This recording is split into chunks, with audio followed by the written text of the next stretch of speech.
L'insertion par le sport, l'inclusion par le sport, si on peut le dire comme ça. En fait, ça, ce sont des projets. On parle beaucoup d'apprentissage depuis tout à l'heure. Et ben là, qui sont en formation continue déjà et qui sont en amont d'un emploi. Ils sont en amont d'un emploi, tout type d'emploi. Hein. Ce n'est pas forcément de l'alternance au bout, même si aujourd'hui, nos financeurs aiment bien que ça puisse être proposé Sur sur une sortie en emploi en alternance. Mais en tout cas, pour faire le plus simple possible, en fait, l'inclusion dans l'emploi par le sport, en fait, c'est un dispositif de formation qu'on a créé de toutes pièces qui, en fait, ben, attire le jeune avec le sport. C'est-à-dire que le sport, dans ce projet-là, devient un alibi. C'est-à-dire que le jeune, il est attiré par un projet qui est innovant et qui ne ressemble surtout pas à un retour à l'école. C'est-à-dire qu'il va faire le choix d'être attiré vers un projet qui va intégrer du sport et du jeu.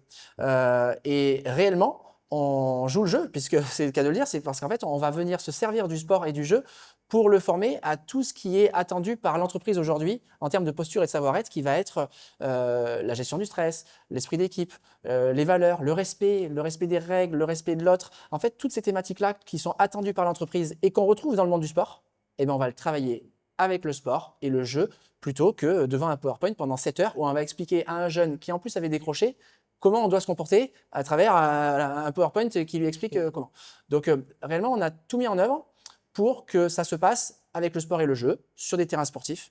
Et donc c'est pour ça qu'on parle d'inclusion par le sport. Mais une fois qu'on a dit ça, ça c'est un tiers de la formation. Les 2 autres pavés vont être de la formation métier, parce que si on déploie ce projet-là, c'est parce qu'il y a un besoin d'entreprise au bout. Sinon, on ne le déploie pas. On n'est pas là pour occuper des personnes avec du sport et du jeu pour réellement les réabandonner à la fin. Si on déploie le projet sur un territoire, c'est parce qu'il y a un besoin d'entreprise. Donc, du coup, qui dit besoin d'entreprise dit un métier.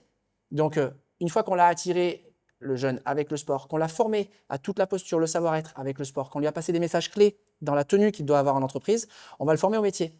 Et une fois qu'on l'a formé au métier, on va commencer à lui proposer des immersions dans l'entreprise qui est au bout pour qu'il puisse y avoir des réglages. Un jour, Voilà, exactement. 2 Et donc, jours. un début de vraie vie dans l'entreprise, tutoré par nous et par l'entreprise. Et là, on est tous autour du projet. J'insiste bien, il y a aussi les prescripteurs de l'emploi du territoire qui sont là. En fait, on mobilise tout le monde à un instant T autour d'un groupe de jeunes qui étaient très souvent, majoritairement, socialement dans le dur, en perte de confiance, en perte de vitesse. Et là, d'un coup, il y a toute une énergie qui est mise autour d'eux.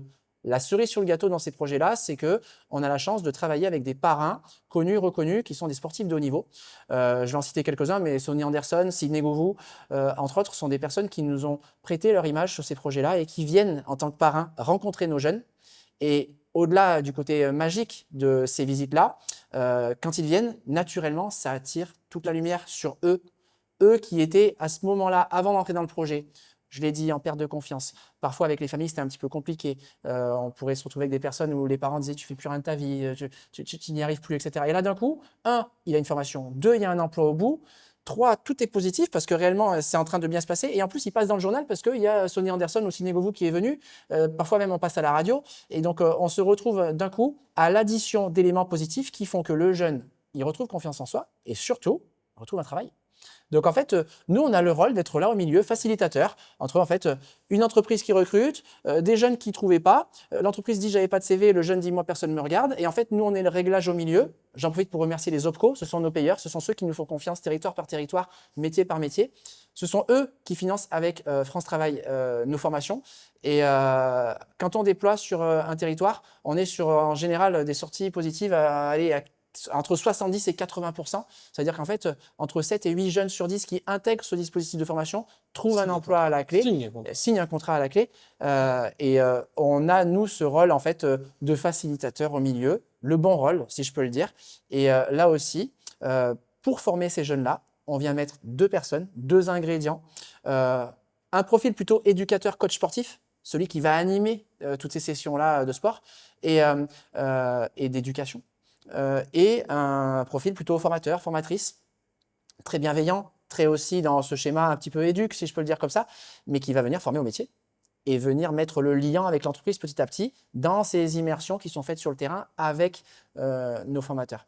Donc voilà pour faire en gros sur ces projets de sport qu'on a la chance de déployer aujourd'hui sur tout le territoire national. On n'est pas un centre de formation qui apprend un sport. Le mot sport, c'est juste un outil qui permet d'animer sur une journée 3-4 heures et pas les mettre dans une salle. Et surtout, le sport, il y a quelque chose qu'on a appris, on connaît plein de clubs qui comprennent ça. Les règles de n'importe quel sport sont quasiment les mêmes règles que ce qui se passe dans l'entreprise. La bienveillance, les horaires, l'organisation, la hiérarchie. On retrouve ça aux deux endroits et ces références-là, il faut qu'on les fasse.